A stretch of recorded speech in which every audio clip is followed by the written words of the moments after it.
নমস্কাৰ আপোনালোক সকলোকে পুনৰবাৰ আপোন নিউজৰ অন্য এটা ভিডিঅ' লৈ স্বাগতম জনাইছো। আপোনালোকৰ যদি বেংকত একাউণ্ট আছে তেন্তে আপোনালোকৰ কাৰণে এটা ভাল খবৰ ওলাই পৰিছে। ডিসেম্বৰ মাহ তো এই ডিসেম্বৰ মাহতেই আপোনালোকৰ কাৰণে এটা ভাল খবৰ ওলাইছে। সেই ভাল খবৰটোনো কি মই আজি আপোনালোকক তাৰ ওপৰতে জনাম। তো মই শ্ৰী পাঞ্জিত গগৈ আপোনালোকে চাই আছে আপোন নিউজ। আহক আৰম্ভ কৰো আজিৰ ভিডিঅ'। আজিৰ ভিডিঅ'টো আৰম্ভ কৰাৰ আগতে লাইক এটা কৰিবলৈ নাপাহৰিব আৰু চেনেলটো যদি এতিয়ালৈকে সাবস্ক্ৰাইব কৰা নাই তেন্তে চেনেলটো সাবস্ক্ৰাইব কৰি ল'ব এনেকুৱা ধৰণৰ খবৰবিলাক নিটো এইটো চেনেলত পাই থাকিবৰ কাৰণে। আমাৰ ভাৰত চৰকাৰৰ বিত্তমন্ত্ৰী নিৰ্মলা সীতাৰামন ডাঙৰীয়ানীয়ে লোকসভাত এখন নতুন বিল উত্থাপন কৰিছে আৰু সেই বিলখনৰ নাম হৈছে বেংকিং এমেন্ডমেন্ট বিল 2024।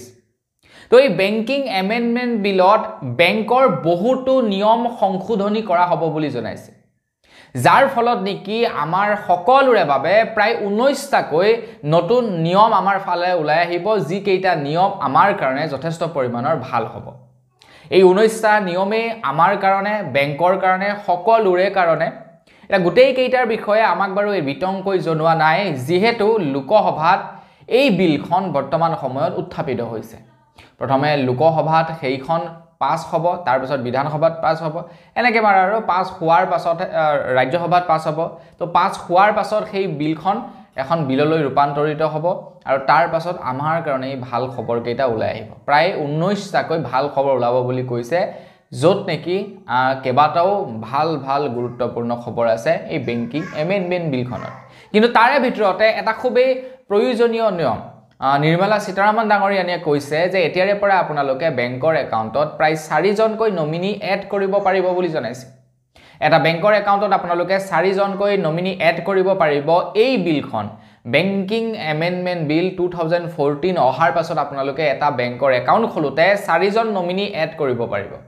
এতিয়া এই সিস্টেমটো কিয় কৰিছে, নমিনি কিয় এড কৰিব পৰা সিস্টেমটো কৰি দিছে, 4জন নমিনি এড কৰিব পৰা সিস্টেমটো কৰি দিছে। তো কেন্দ্ৰ চৰকাৰৰ ফালৰ পৰা ফাইনেন্স মিনিষ্ট্ৰীয়ে জনাইছে যে আমাৰ ভাৰতবৰ্ষত বৰ্তমান সময়ত 78,000 কৰোৰ টকা মানে 78,000 কোটি টকা বৰ্তমান সময়ত বেংকৰ ওচৰত এনে পৰি আছে যিখিনি টকাৰ কোনো মালিক নাই।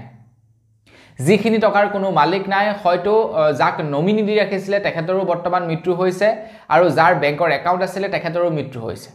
সেই টকাসমূহ তেনেকৈয়ে বেংকৰ একাউণ্টত বৰ্তমানেও পৰি আছে, যাৰ কাৰণে নেকি বৰ্তমানলৈকে সেই টকাসমূহ বেংকৰ ওচৰত তেনেকৈ আছে। বেংকে সেইখিনি না কিবা কৰিব পাৰিছে না কাৰোবাক বিলাব পাৰিছে, তেনেকৈ আছে।